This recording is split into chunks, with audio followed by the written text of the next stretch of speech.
नमस्कार साथियों, अमरीश क्लासेस में आपका स्वागत है। मैं हर्ष शुक्ला और आज हम लोग संडे की स्पेशल क्लास में करेंगे महात्मा गांधी।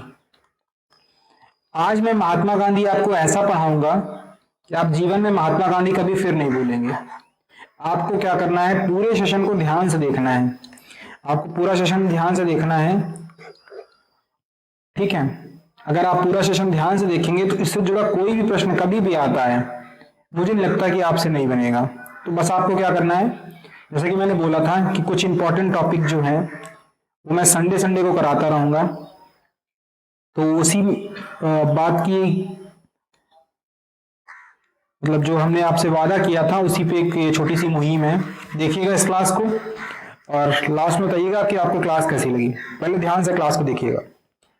अब पेन कॉपी सब रख दीजिए, ध्यान से बिल्कुल देखिएगा। महात्मा गांधी का जन्म कब हो रहा है? तो महात्मा गांधी का जन्म हो रहा है 2 अक्टूबर 1869 को पोरबंदर में। पोरबंदर ये कहां पे पड़ता है? कठिया गुजरात में। कठिया गुजरात में। तो ये तो हमें पता है कि गांधी जी का जन्म पोरबंदर गुजरात में हुआ था। इनके पूरे नाम की बात करें तो इनका पूरा नाम है मोहनदास करमचंद गांधी। वैसे इनका प्रारंभिक नाम पहले क्या था? मोहनदास था। मोहनदास नाम था, पिता का नाम लगाते थे इसलिए करमचंद गांधी। इनकी माता का नाम क्या था? पुतलीबाई। पुतलीबाई। पिता का नाम, पिता थे इनके करमचंद गांधी। कौन था? करमचंद गांधी। करमचंद गांधी इनके पिता थे, ठीक है। अगर इनकी पत्नी की बात की जाए तो इनकी पत्नी का नाम था कस्तूरबा गांधी। गांधी जी की पत्नी का नाम कस्तूरबा गांधी था। गांधी जी की शादी 13 वर्ष की आयु में हो गई थी। नहीं, कस्तूरबा गांधी की उम्र 13 वर्ष थी जब गांधी जी से शादी हुई, माफ करिएगा, 13 वर्ष की आयु में कस्तूरबा गांधी की शादी गांधी से हो गई, ठीक है। इसके बाद बात करेंगे इन्होंने अपनी शिक्षा कहां से ली। तो शिक्षा में जो प्रारंभिक शिक्षा ली है वो वही गुजरात में। कहां से? गुजरात में। गुजरात में कहा? राजकोट से। और उसके बाद जो अपनी वकालत की है, बैरिस्टर की पढ़ाई की है, वो कहां से की है? लंदन से।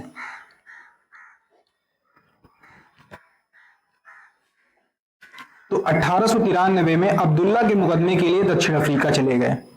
कांग्रेस के अधिवेशन में एक बार भारत आए थे। जो कलकत्ता अधिवेशन 1901 में हुआ था तब ये भारत आए थे एक बार, ठीक है, भारत आगमन हुआ था। लेकिन ये परमानेंट भारत कब आए? जब उन्होंने भारत आके भारत के लिए काम स्टार्ट किया, तो वो आपका है 9 जनवरी 1915। 9 जनवरी 1915 को गांधी भारत वापस आ रहे हैं, ठीक। आने दीजिए, स्वागत करेंगे गांधी जी का हम लोग। तो 9 जनवरी 1915 को गांधी जी जब वापस आ गए, उसके बाद मतलब इनकी दक्षिण अफ्रीका में बहुत सक्रियता थी, तो इनका नाम तो बहुत हो गया था, पर भारत में अभी नाम बनाना बाकी था। इन्होंने एक अपनी आत्मकथा भी लिखी है, उसके बारे में बताऊंगा। अच्छा, गांधी जी का प्रिंसिपल क्या था, किस सिद्धांत पे काम करते थे? तो गांधी जी जो है वो सत्य एवं अहिंसा के सिद्धांत पे काम करते थे। गांधी हिंसा के खिलाफ थे। गांधी की पहली शर्त ही थी कि आपको हिंसा छोड़नी पड़ेगी। अगर आपको गांधी के साथ, गांधी का साथ चाहिए, गांधी को अपने साथ देखना चाहते हैं, तो आपको हिंसा छोड़नी पड़ेगी।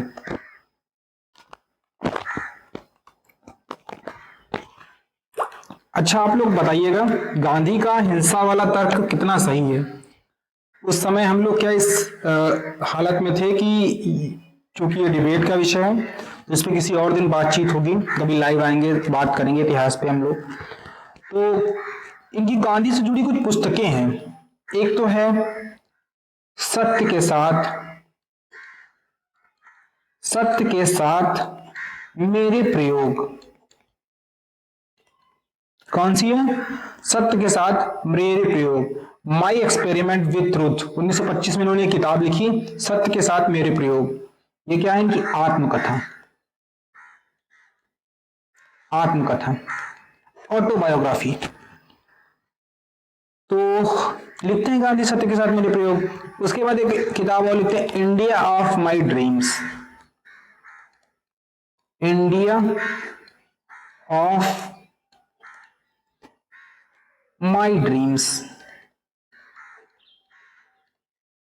India of my dreams. एक किताब और लिखते हैं गांधी, इसका नाम क्या है? अनासक्त योग। अनासक्त योग। एक और किताब है, हिंद स्वराज।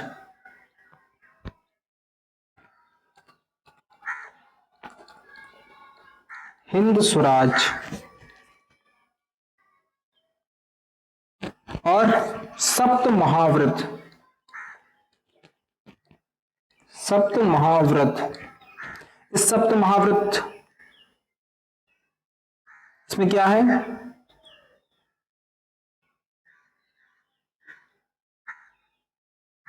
इसमें गांधी जी का वास्तविक दर्शन देखने को मिलता है। उन्होंने पश्चिमी सभ्यता का विरोध किया है, वो देखने को मिलता है। और एक इनकी बुक है, सुनो विद्यार्थी।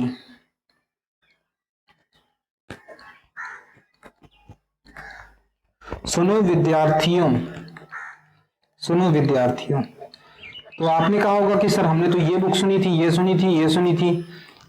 तो ये भी बुक है गांधी की, इनको भी ध्यान से देखेंगे आप लोग।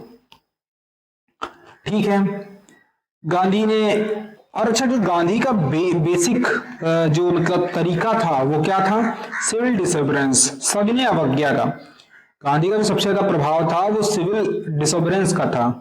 मतलब हम आपसे, आपकी बात नहीं मान के आपसे काम करवा रहे हैं, आप पर दबाव बना रहे हैं। और गांधी किससे किससे प्रभावित थे? जॉन रस्किन से प्रभावित थे, थोरो से प्रभावित थे, टॉल स्टॉल से प्रभावित थे, जैन धर्म से प्रभावित थे। आप कैसे कह सकते हैं जैन धर्म से गांधी प्रभावित थे?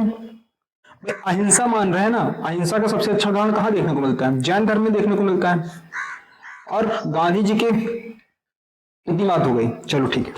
गांधी के राजनैतिक गुरु, एक ये भी समझ लेते हैं।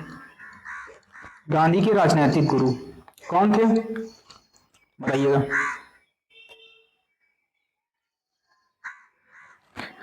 गांधी के राजनीतिक गुरु थे गोपाल कृष्ण गोखले।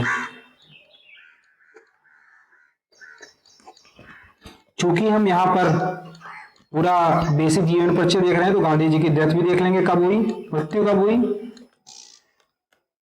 30 जनवरी 1948 को। किसके द्वारा? नाथूराम गोडसे के द्वारा। और इनकी मौत पर नेहरू ने क्या कहा था? The light gone from our lifes, हमारे जीवन से प्रकाश चला गया। तो ये था बेसिक जीवन परिचय गांधी का। गांधी का जन्म, गांधी का पूरा नाम, गांधी की माता पिता, शिक्षा, पत्नी। इसके बाद बात करेंगे भारत आगमन, सिद्धांत, पुस्तकें, राजनीतिक गुरु। अगर आपको छोटा सा निबंध लिखना हो गांधी पे तो आप यहां से लिख सकते हैं, आपको बेसिक जानकारी पूरी मिल गई। पर आपको कंपटीशन देना है। आपके कंपटीशन में आते हैं प्रश्न, एमसीक्यूज। तो एमसीक्यूज के लिए कैसे कैसे क्वेश्चन बनते हैं? गांधी को एक उपाधि मिली है केसरे हिंद की, केसरे हिंद की। ठीक। गांधी को एक बार बोला गया है भर्ती कराने वाला सार्जेंट। सार्जेंट बोलो या एजेंट बोल दो, सार्जेंट। ठीक। गांधी को बोला गया है आधुनिक युग के अज्ञात शत्रु।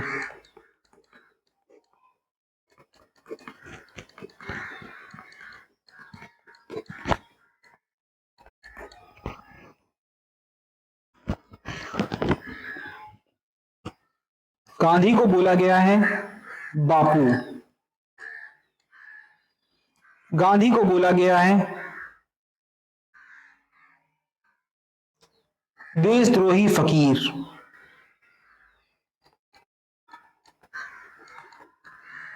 देशद्रोही फकीर या नंगा फकीर। बहुत इंटरेस्टिंग है गांधी से जुड़ी ये नंगा फकीर वाली कहानी। और गांधी को क्या बोला गया है? राष्ट्रपिता। अभी बताऊंगा किसने किसने बोला है।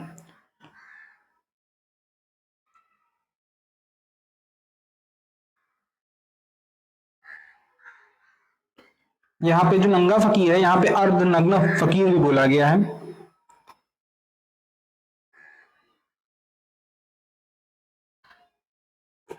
वन मैन बाउंड्री फोर्स और महात्मा। तो गांधी को कुछ बड़ी बड़ी इतनी उपाधियां मिली हैं। देखो, गांधी को केसरी हिंद की उपाधि कब मिली? प्रथम विश्व युद्ध चल रहा था और प्रथम विश्व युद्ध में गांधी ने अंग्रेजों की मदद की थी। तो प्रथम, पेन चेंज करता हूं, अब ध्यान दीजिएगा, काफी चीजें क्लियर होंगी यहां से। प्रथम विश्व युद्ध के दौरान, प्रथम विश्व युद्ध के दौरान गांधी को केसरी हिंद की उपाधि मिली। भर्ती कराने वाला सार्जेंट, ये भी प्रथम विश्व युद्ध के दौरान बोला गया। गांधी ने लोगों से अपील की थी कि इस विश्व युद्ध में अंग्रेजों की मदद कीजिए, इसके बाद अंग्रेज हमारी मदद करेंगे और हमें आजाद कर देंगे। गांधी की बहुत बड़ी भूल थी। तो आधुनिक युग के अज्ञात शत्रु डॉक्टर राजेंद्र प्रसाद, डॉक्टर राजेंद्र प्रसाद ने गांधी जी को आधुनिक युग के अज्ञात शत्रु बोला। बापू किसने बोला है? जवाहरलाल नेहरू, जवाहरलाल नेहरू और सीएफ एंड्रयूज,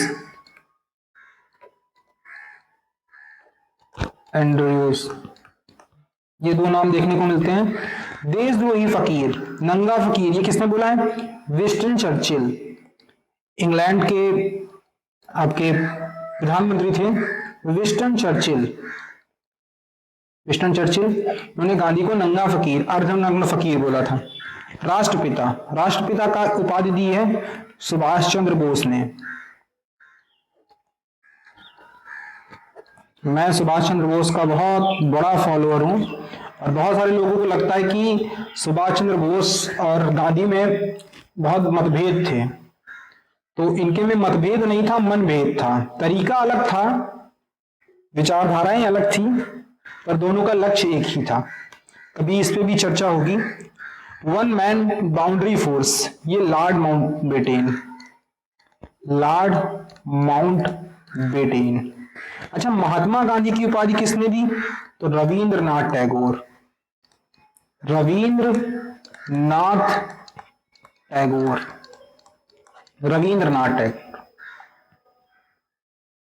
तो ये थी कुछ उपाधियां।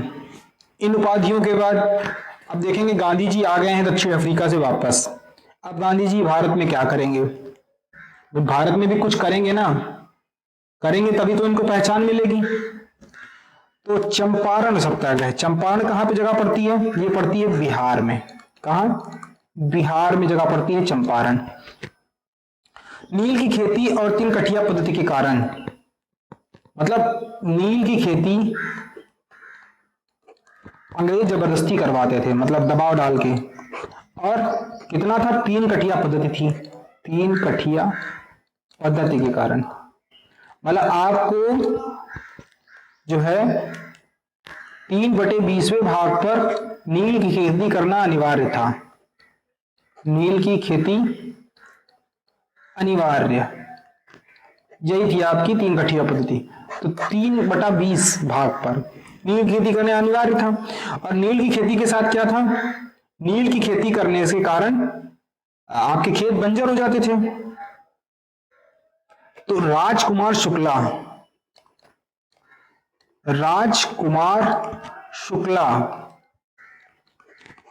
कांग्रेस अधिवेशन हो रहा था। कांग्रेस अधिवेशन में किससे मिले? गांधी से मिले। कांग्रेस अधिवेशन में राजकुमार शुक्ला इनको लेके आ रहे हैं जो भारत की राजनीति के परिदृश्य में थोड़ा निखार के सामने लेके आ रहे हैं, उसमें राजकुमार शुक्ला का योगदान है। तो गांधी जी से मिले, गांधी जी ने कहा ठीक है चलिए, गांधी जी को बताया कि ऐसा नील की खेती के चक्कर में वहां पे शोषण हो रहा है, बहुत परेशान है लोग। तो गांधी ने कहा परेशान मत होइए, हम आते हैं। गांधी गए चंपारण, और चंपारण में गांधी ने सत्याग्रह का प्रथम प्रयोग किया। तो कभी आता है सत्याग्रह का प्रथम प्रयोग। गांधी ने सत्याग्रह का प्रथम प्रयोग किसमें किया? चंपारण सत्याग्रह में किया।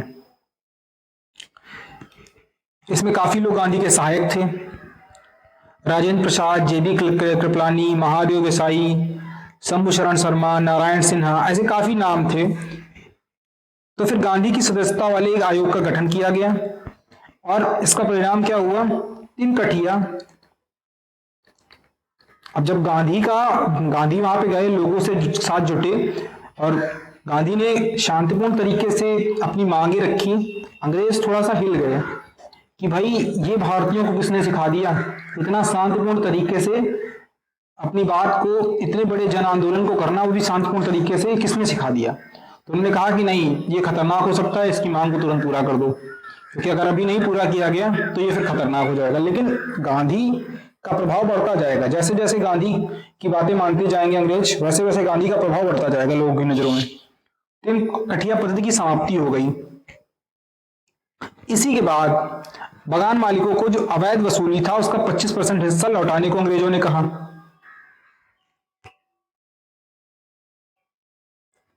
और रविन्द्रनाथ टैगोर ने महात्मा की उपाधि दी इसी के बाद। रविन्द्रनाथ टैगोर, अब अंग्रेजों ने ऑर्डर पास कर दिया कि अब 3 कठिया पद्धति से ऐसा कुछ नहीं होगा, लोगों का शोषण नहीं होगा। रविन्द्रनाथ टैगोर ने किसकी उपाधि दी? महात्मा की। अब ये महात्मा बन रहे हैं, गांधी तो थे ही, अब ये महात्मा गांधी हो रहे हैं। इसके बाद एक खेड़ा सत्याग्रह, बहुत इंपॉर्टेंट है, देखेंगे। अच्छा, इसकी हमने टाइमलाइन देखी थी, ये था आपका 1917 में। 1917 में टाइम बहुत इंपॉर्टेंट है, क्योंकि आपसे आएगा कि इनको क्रम में लगाओ, तो सबसे पहले कौन सा हुआ, फिर उसके बाद कौन सा हुआ, तो इससे आपके दिमाग में रहना चाहिए। फिर आता है खेड़ा सत्याग्रह। खेड़ा सत्याग्रह कब होता है? 1918 में होता है। 1918 में क्या होता है? खेड़ा सत्याग्रह। किस स्थान पे होता है? गुजरात। तो भीषण अकाल के बाद भी लगान की वसूली जारी थी गुजरात में। अंग्रेजों की इस नीति के विरुद्ध थे लोग भाई, ठीक है, कि भाई परेशान थे लोग।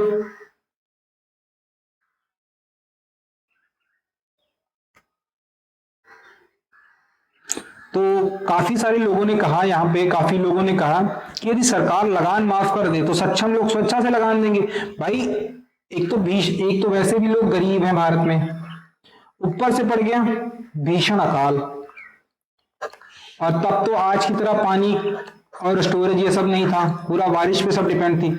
अब भीषण अकाल पड़ गया, सूखा पड़ गया, खाने पीने के लाले पड़ गए, तो क्या हुआ? और दिक्कतें हुई। अब लोग टैक्स देने के लिए अब बिल्कुल टैक्स नहीं दे पाएंगे। ऐसी कंडीशन में बोला गया कि टैक्स को कर दो, सरकार लगान माफ कर दे, तो जितने भी पावरफुल लोग हैं वो स्वेच्छा से अपना टैक्स देंगे। ये ऐसा वो जो है उस टाइम के लोगों ने बोला। तो बाद में जब गांधी और गांधी के साथ लोगों ने जब दबाव बनाया इस चीज का, इसमें गांधी के साथ थे विट्ठल भाई पटेल, महादेव देसाई, नरहरि पारेख, तो इसका परिणाम ये हुआ, इसका परिणाम क्या हुआ?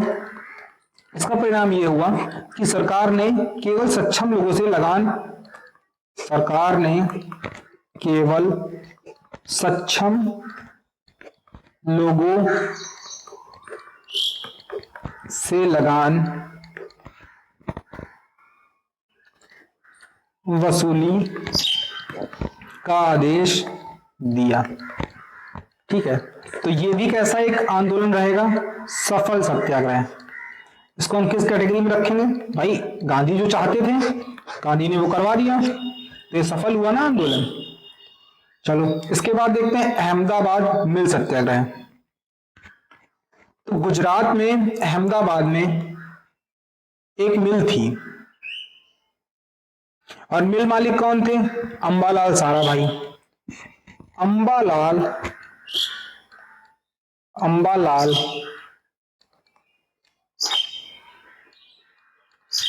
अंबालाल साराभाई की मिल थी।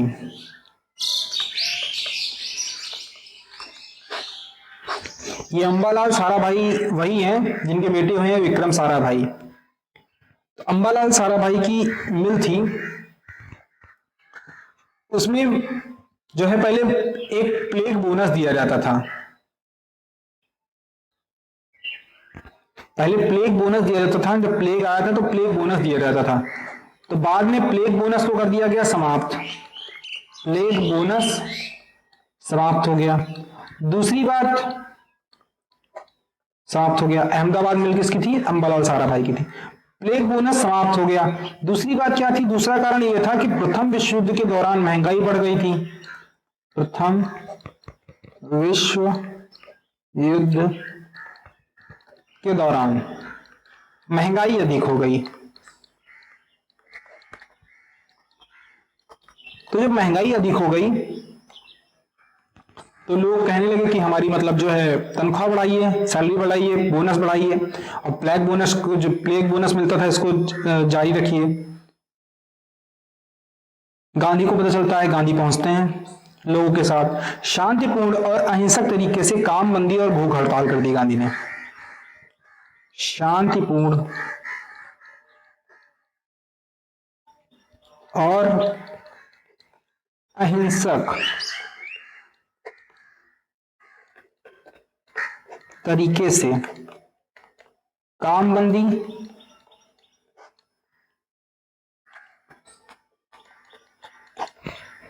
और भूख हड़ताल।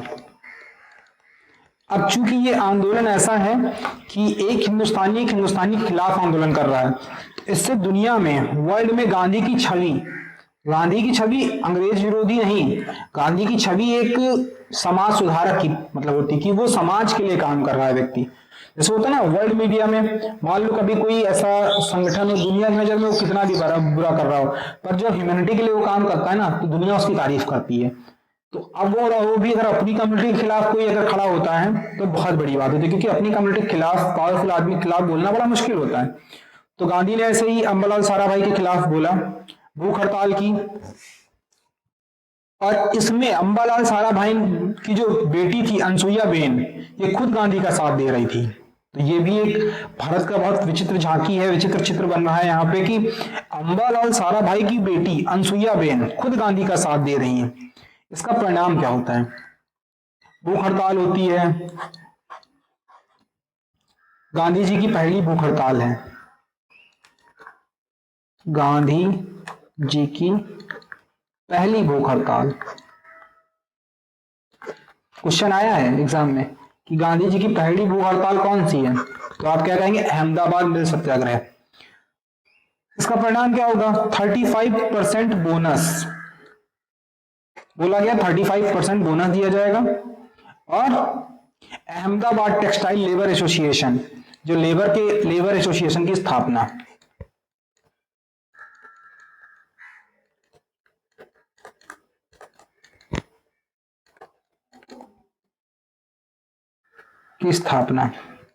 लेबर एसोसिएशन की स्थापना। और ये गांधी की प्रथम सफल भूख हड़ताल, सफल भूख हड़ताल। इसके बाद कोई असफल भी रहेंगी। अब आता है असहयोग आंदोलन। ठीक, असहयोग आंदोलन की टाइमिंग देखेंगे तो क्या है?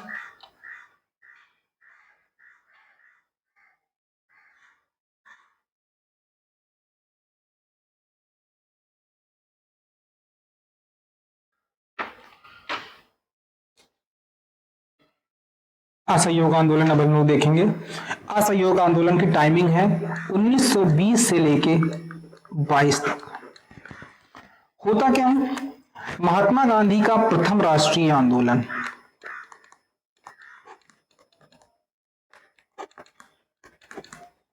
अब ये राष्ट्र लेवल पे पहला आंदोलन हो रहा है।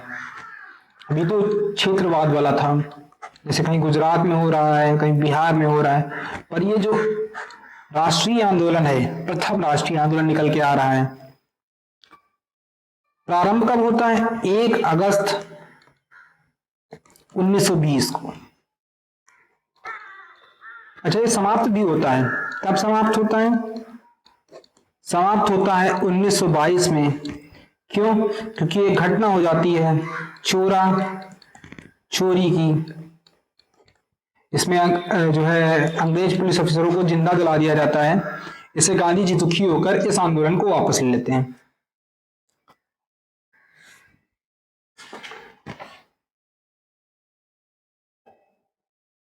तो आंदोलन का प्रारंभ हुआ था, तिलक की उधर मृत्यु हुई थी, लाला लाजपत राय जी की मृत्यु हुई थी, तो देश पूरा उबल रहा था।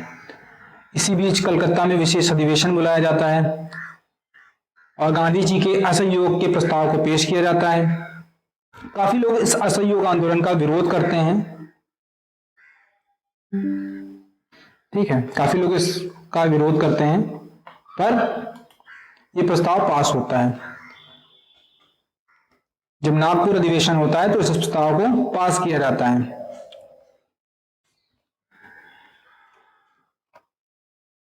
पर इस प्रस्ताव के हैं, इसके कोई बहुत मतलब अच्छे प्रभाव देखने को मिलते नहीं है, बहुत अच्छे परिणाम।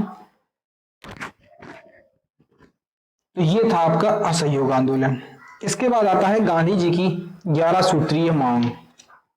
अब गांधी जी की 11 सूत्रीय मांग क्या थी? कई बार पेपर में पूछ लिया गया है, इसलिए मैंने सोचा कि आपको बता दूं। देखिएगा,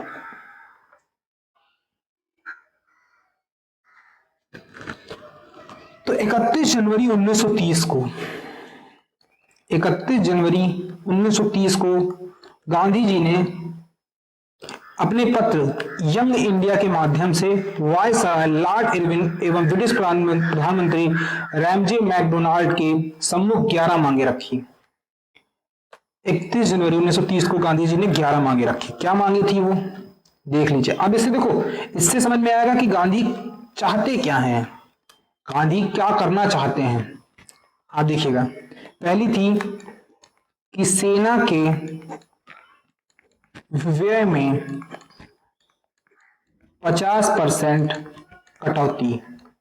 अब आप कहेंगे हमें सेना के व्यय से क्या, सेना को कोई व्यय करता है, करने दो। नहीं, टैक्स तो हमारी पैसा का जा रहा है ना, वो पैसा हमारी काम और अच्छे कामों में आ सकता है। दूसरा, सिविल सेवा के वेतन में, सिविल सेवा के वेतन में 50% कटौती। तीसरा है पूर्ण शराबबंदी। अब गांधी की इस मांग से सोचिए कितनी महिलाएं जुड़ी होंगी, जिन महिलाओं को आज के डेट में भी महिलाओं को शराबबंदी की, शराब के कारण समस्याओं का सामना करना पड़ता है, शराब के कारण घर में हिंसाएं होती हैं, तो सोचिए उस समय कितनी होती होंगी। उस समय तो अंग्रेजों को खूब शराब बेचते थे क्योंकि उनकी रेवेन्यू होता था। आज जब सरकारें नहीं बंद कर पा रही हैं, गांधी कब मांग की है, देखिए आप 1930 में किए हैं, और हम आज भी शराब नहीं बंद कर पा रहे हैं। तो बड़े शर्म की बात है कि 1930 में गांधी से महिलाएं जुड़ पा रही हैं पूर्ण शराबबंदी की मांग के कारण। एक और मांग थी, वो थी राजनीतिक बंदियों की रिहाई। राजनीतिक बंदियों की रिहाई, कि जो जेल में राजनीतिक बंदी हैं, मतलब किसी आंदोलन के कारण अगर जेल में बंदी हैं, उनको छोड़ दीजिए, उनके सजा माफ कर दीजिए, उनका छोड़ दीजिए। आपराधिक गुप्तचर विभाग में सुधार।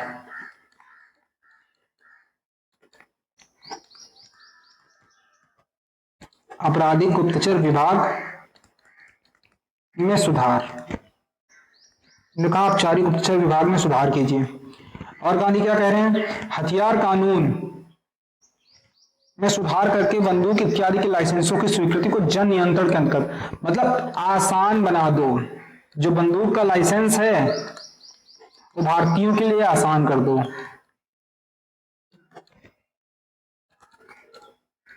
अंग्रेज हिल गए। क्यों हिल गए? कि यार ये आदमी तो अहिंसा की बात करता है, अब ये बोल रहा है कि बंदूक के लाइसेंस को आसान करवा दो। ठीक है भाई, आसानी से जो जन नियंत्रण है उनके अधीन कर दो बंदूक की लाइसेंस को। तो ये कहना कि करना क्या चाह रहा है भाई, एक तरफ शांति की बात करता है, एक तरफ बंदूकों के लाइसेंस के लिए बात कर रहा है। सातवीं मांग थी, अब गांधी इससे सभी को जोड़ रहे हैं, आप अगर समझिए तो इससे जोड़ रहे हैं, स्टर्लिंग के विनिमय अनुपात को घटाकर 1 शिलिंग से 4 पेश करना। ठीक है, 1 शिलिंग से 4 जो पेश है वो करना। तो उन्होंने मतलब जो विनिमय अनुपात है उसको घटाने की बात की। ये आपके लिए इंपॉर्टेंट नहीं कितना विनिमय अनुपात। इसके बाद बात करेंगे अगले पॉइंट्स की। अगला पॉइंट्स निकल के आएगा, कपड़ा उद्योग को संरक्षण देने की बात की। तटीय नौवाहन को भारतीयों के लिए आरक्षित, कि जो रिजर्वेशन ऑफ कोस्टल शिपिंग, मतलब नौकाएं लेके अगर भारतीय जा रहे हैं तो उनके लिए तटीय नौवाहन सिक्योर होना चाहिए, सेफ होना चाहिए। तटीय नौवाहन और कपड़ा उद्योग भू राजस्व दर में, अब टैक्स तो सभी को पे करना पड़ता है ना, तो भू राजस्व में 50% की कटौती, 50% की कटौती। और अब गांधी ने एक ऐसी रख पकड़ी है जो सभी की मांग हो सकती है। अब सोचिए, नमक कर की दर एवं सरकारी एकाधिकार की समाप्ति। पहले नमक पर बहुत टैक्स लगता था, तो उन्होंने कहा हम भारतीयों का नमक, उस पर हम इतना टैक्स क्यों दें। तो नमक कर की दर और नमक पर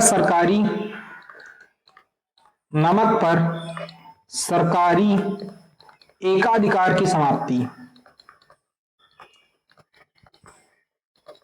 अब गांधी ने मांग इतनी चीजों की थी, पर सोचिए इस एक चीज से कितने सारे लोग गांधी से जुड़े होंगे। एक तो शराबबंदी के कारण महिलाएं जुड़ी होंगी, और नमक कर के कारण, भाई नमक का आवश्यकता गरीब की भी है, अमीर की भी है, हर वर्ग की है। नमक तो हर वर्ग के जीवन का हिस्सा है, और उस पर इतना टैक्स होने से तो गांधी ने इसमें बहुत लोगों को जोड़ा, नमक के थ्रू गांधी ने लोगों को जोड़ा। ठीक है, कहा सरकारी एकाधिकार की मांग। अब चूंकि अंग्रेज ये सब मांगे तो मांगने वाले थे नहीं, किसी भी हालत में नहीं मांगने वाले थे, तो क्या हुआ, अब होगा गांधी का सविनय अवज्ञा आंदोलन, कि भाई आपसे हमने बातचीत की, आपने हमारी बात नहीं मानी, अब हम आपकी बात नहीं मानेंगे, बिना हिंसा किए, ठीक है, विनम्रता से आपसे आपकी बात टालेंगे, मतलब विनम्रता से आपका विरोध करेंगे। तो ये गांधी का दूसरा सबसे बड़ा राष्ट्रीय आंदोलन है, दूसरा सबसे बड़ा राष्ट्रीय आंदोलन, ये गांधी का दूसरा सबसे बड़ा राष्ट्रीय आंदोलन है। ठीक, कब प्रारंभ होता है, तो ये प्रारंभ होता है 12 मार्च 1930, 5 मार्च 1931 तक। ठीक है, और इसका एक दूसरा फेज चलता है जनवरी 1932 से लेके 1934 तक। अब देखो, इसी आंदोलन का एक परिणाम है यहां पे 12 मार्च 1930 से क्या होगा, 12 मार्च 1930 से दांडी यात्रा मैंने बताई थी आपको, तो 12 मार्च से 6 अप्रैल, 12 मार्च 1930 से 6 अप्रैल 1930 तक 24 दिनों की एक यात्रा होगी। और उसके बाद ये लोग कहां पे पहुंचेंगे, अब देखेंगे हम लोग, जो दांडी वाला हमारा हो रहा है इसको देखेंगे, इसको नीचे देख लेते हैं। ठीक है, यहां पे तो 12 मार्च को ये लोग निकलते हैं, कितने लोगों के साथ, 78 लोगों के साथ। कहां से, साबरमती आश्रम से। सब क्वेश्चन है आपके एग्जाम में आए हुए हैं, साबरमती आश्रम से, साबरमती आश्रम से निकल रहे हैं 12 मार्च को। साबरमती आश्रम से निकलने के बाद 6 अप्रैल 1930 को कहां पहुंचेंगे, दांडी गुजरात, तभी तो कहते हैं इसको दांडी यात्रा। नमक कानून का उल्लंघन करेंगे। अच्छा, नमक कानून का क्या, गांधी वहां पे कोई चीज उठा के, मतलब वो करके कि नमक वहां बनाएंगे थोड़ी, कि पूरा प्लांट लगाएंगे या कुछ करेंगे। गांधी केवल नमक का एक टुकड़ा उठाएंगे और हाथ में पकड़ लेंगे, और एक तरह से अंग्रेजों का विरोध होगा। यहाँ पर भयंकर मीडिया का कवरेज होता है, वर्ल्ड मीडिया का, और काफी इसको मतलब वो मिलता है। तो नमक कानून का उल्लंघन होगा। सविनय अवज्ञा की औपचारिक घोषणा अब हुई है। देखो भाई, सविनय अवज्ञा तो बोल दिया गया था, लेकिन दिखा कब, लीगल तौर पे कब दिखा?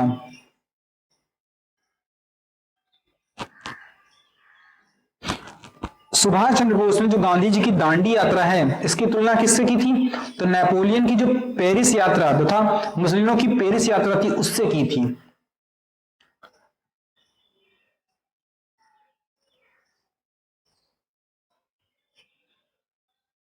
बस गांधी नमक का कानून तोड़ते हैं और उसके बाद गांधी जो है, गांधी समझ लीजिए बस नमक कानून तोड़ते हैं। ये नहीं था कि गांधी ने नमक उठाया उसके बाद गांधी की गिरफ्तारी वगैरह होती है। फिर भारत में कुछ माहौल बनता है, दांडी मार्च होता है। दांडी मार्च के बाद 1932 में गोलमेज सम्मेलन होता है। 30-31-32 में 3 गोलमेज होते हैं। प्रति गोलमेज 1932 में होता है। उसके बाद 1937 में प्रांतीय चुनाव होते हैं। 1940 में पाकिस्तान की मांग उठती है, फिर अगस्त प्रस्ताव, फिर व्यक्तिगत सत्याग्रह, फिर क्रिप्स मिशन, उसके बाद भारत छोड़ो आंदोलन। तो गांधी का एक भारत छोड़ो आंदोलन बचा है, वो मैं सोच रहा हूं बता ही दूं। मैं सोच रहा हूं वो भी बता दूं। गांधी का बस वही बचा है। ठीक है, चलो बता ही देते हैं।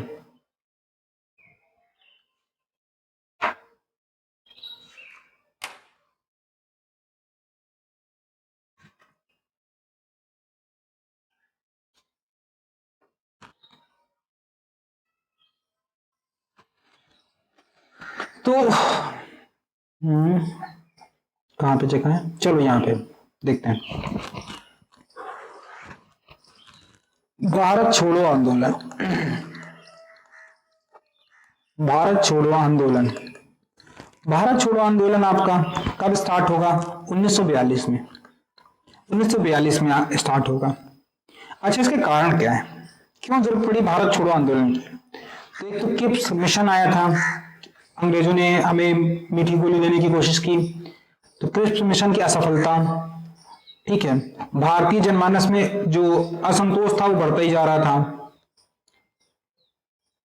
भारत पर जापानी आक्रमण का भय था, क्योंकि भारत पर जापानी आक्रमण का भय इसलिए था क्योंकि भारत भाई अंग्रेजों का उपनिवेश था और वो अंग्रेजों को नुकसान पहुंचा रहे थे, तो भारत में जापानी आक्रमण भी हो सकता था। सविनय अवज्ञा आंदोलन के पश्चात व्यापक स्तर पर नवीन संघर्ष हुए, तो पर्याप्त ऊर्जा एवं उत्साह का संचार हुआ, तो इसीलिए भारत छोड़ो आंदोलन आता है। अच्छा, आता कैसे है? तो सबसे पहले वर्धा प्रस्ताव आता है। आपसे पूछेंगे वर्धा प्रस्ताव कैसे जुड़ा है भारत जोड़ो आंदोलन से। वर्धा प्रस्ताव, वर्धा प्रस्ताव क्या होता है? वर्धा प्रस्ताव एक कांग्रेस कार्य समिति बैठक होती है, उसमें गांधी जी कहते हैं, मतलब गांधी से लोग कहते हैं कि आप आंदोलन करते हैं, बाद में फिर आंदोलन से पीछे हट जाते हैं, तो इस बार ऐसा क्या करेंगे? तो गांधी जी नाराज हो जाते हैं, बोलते हैं कि मैं देश की बालू से कांग्रेस से बड़ा आंदोलन खड़ा कर दूंगा, ये गांधी जी बोलते हैं। तो गांधी जी अपना विरोध दिखाते हैं। उसके बाद बंबई अधिवेशन होता है 7 अगस्त 1942 को, और बंबई की ग्वालियर टैंक मैदान में अब्दुल कलाम की अध्यक्षता में एक प्रस्ताव पारित होता है, जवाहरलाल नेहरू के द्वारा स्वीकृति होती है गांधी जी की, और एक नारा दिया जाता है करो या मरो। 13 सूत्रीय कार्यक्रम होता है। पूरे देश में शांतिपूर्ण हड़तालें होती हैं, गांव एवं शहरों में जागरूकता फैलाई जाती है। नमक हमारी परिसंपत्ति है, यदि इसके लिए कोई कानून बने तो विरोध कीजिए। तो विद्यार्थियों को आंदोलन में भाग लेने के लिए कहा जा रहा है, सरकारी कर्मचारियों को इस्तीफा देने को कहा, या कहा बात मत मानो। तो बेसिकली दबाव बना रहे हैं। ये चालू ही हुआ कि तुरंत उसके बाद आ गया ऑपरेशन जीरो आवर। क्या है operation zero hour? Operation zero hour 9 अगस्त 1942 में आंदोलन स्टार्ट हुआ था। 9 अगस्त को आंदोलन स्टार्ट हुआ था। ब्रिटिश सरकार ने ऑपरेशन जीरो के तहत सभी बड़े नेताओं को रात में 12 बजे गिरफ्तार कर लिया और कांग्रेस को देशद्रोही पार्टी घोषित कर दिया। और इनको ही नहीं, कांग्रेस के जितने भी बड़े नेता थे सबको गिरफ्तार किया था। अब उसमें आ सकता है कि महात्मा गांधी को कहाँ रखा था, किस जेल में रखा था, तो देख लीजिएगा। महात्मा गांधी, महात्मा गांधी को कहाँ रखा था, आगा खां पैलेस में, आगा खां पैलेस। महात्मा गांधी, सरोजिनी नायडू, कस्तूरबा गांधी, महात्मा गांधी और कस्तूरबा गांधी यहां पे ध्यान रखिएगा, बाकी मैं आपको बताऊंगा किसी दिन। कस्तूरबा गांधी और भूला भाई देसाई, तीनों को कहाँ रखा था, आगा खां पैलेस में रखा था।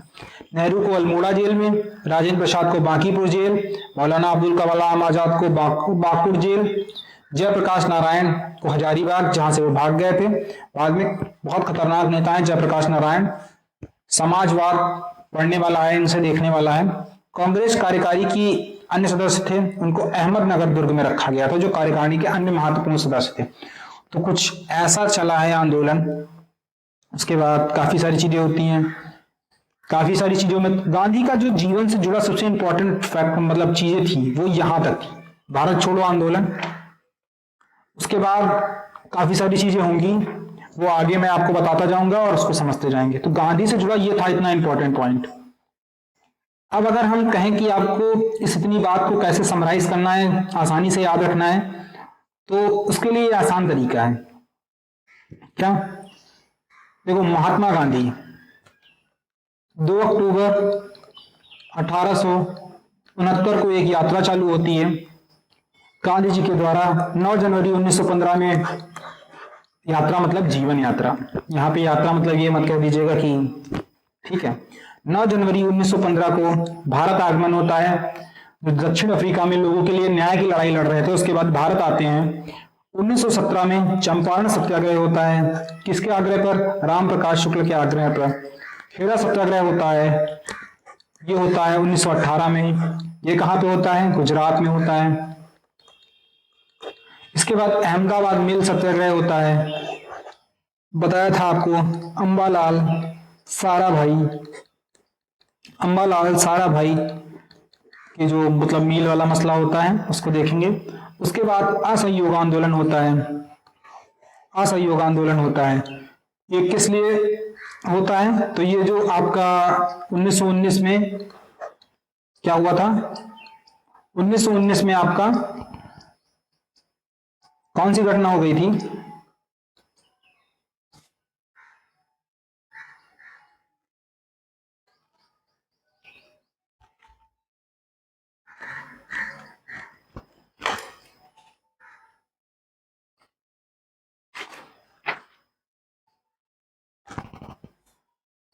जलियांवाला बाग हत्याकांड, जलियांवाला बाग। इसी के विरोध में असहयोग आंदोलन चालू हुआ था। इसके बाद 1922 में चोरा चोरी की घटना हो जाती है और इसी से दुखी होकर गांधी जी आंदोलन वापस ले लेते हैं। चोरा चोरी घटना आगे देखेंगे।